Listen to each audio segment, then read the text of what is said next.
Hi. Since my last video, I've had a lot of reactions from especially Muslim brothers, and I wanted to talk about those reactions.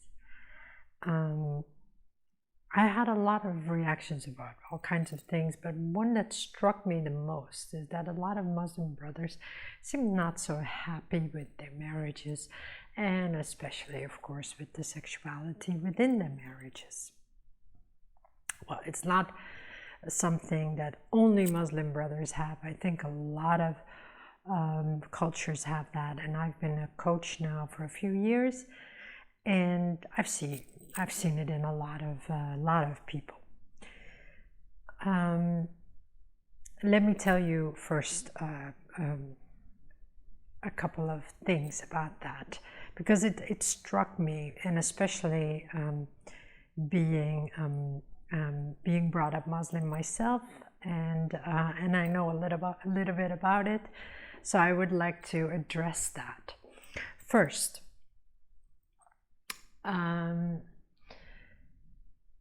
Women see different things than what you do. We see different things when we look in the world, that's for sure.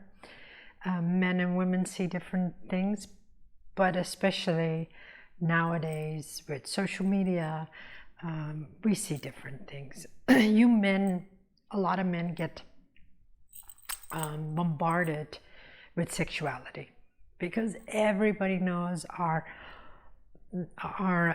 brain likes food like sexuality. I mean, our lizard brain, our oldest brain, really likes that a lot. So when we see that, we tune into that.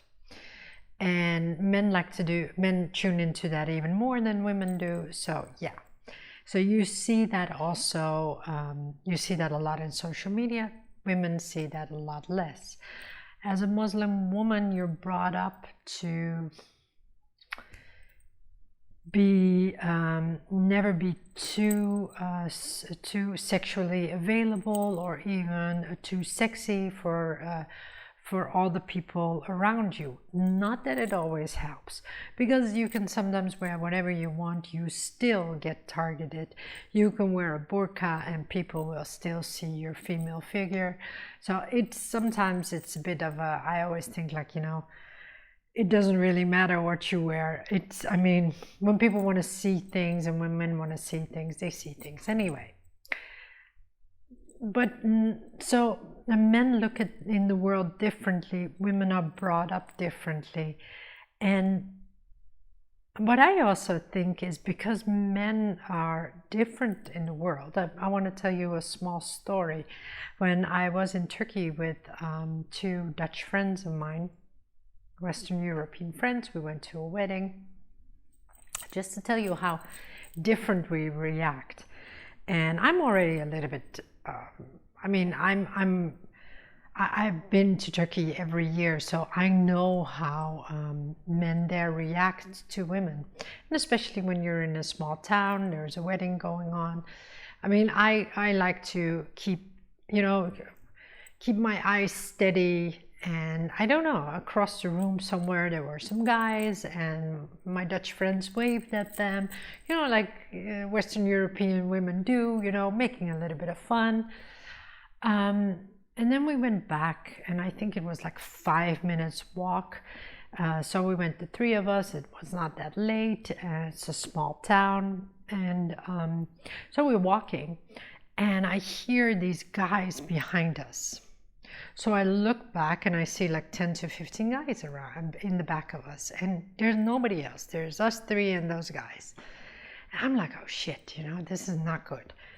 And so my adrenaline goes up, all kinds of hormones, like I'm scared and everything, and I don't know exactly what to do. I'm around 17, but I can feel that this is not going to be really good. So finally, like, I got my brain back, just to say it like that. So I looked and I thought, okay, I turned around, because I thought, this is the only thing that I can do. I turned around and I said, hey, in Turkish, I said, like, hey, what if I had been your sister, would you have treated me the same way? And then something happened to those guys. They were like, oh. So one pushed the other one and said like, hey, let's go back. And they went back. My Dutch friends never really understood what exactly happened.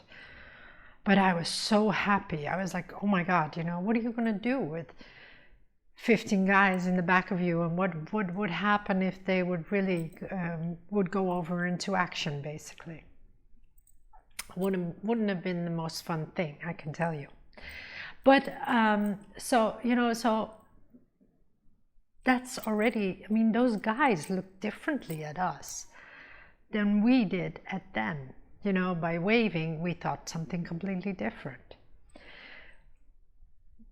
That's to show you how different we look into the world and how different we think about things.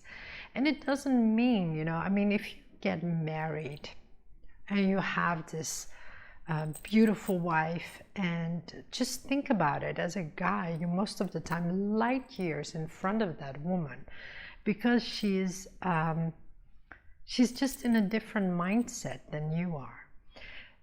And this is where the second or the third thing, I don't know how many things I've said, but this is the other thing that comes along.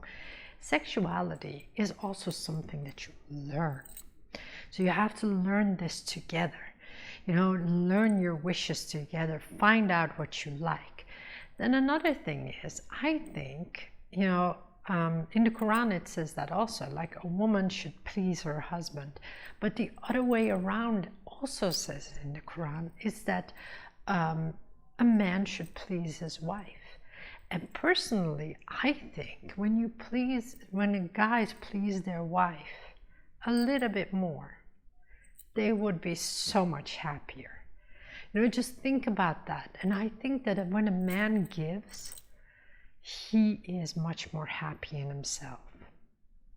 So I want you to take that with you and think about that in a different way. And just think about that sexuality is something that you learn, and it isn't something, and especially in Islam, I think, because in Christianity it's like the original sin and sexuality is something bad. In Islam, it's not like that. You know, you can have a lot of pleasure. God gave you so much, or Allah gave you so much. So please take that with you. And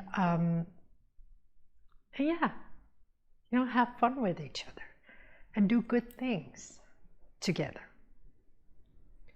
If you have any more questions, comments, or whatever, please feel free to comment.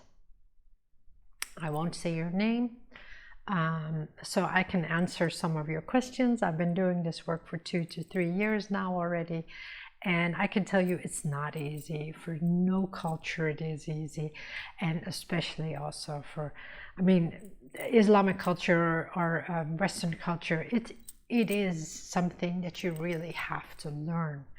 And we're human, we have all kinds of things in our head, and that is normal to be, and we have all kinds of luggage with us, like you know, luggage in our head, basically. Yeah, and we all carry that with us, and it's okay to talk about that.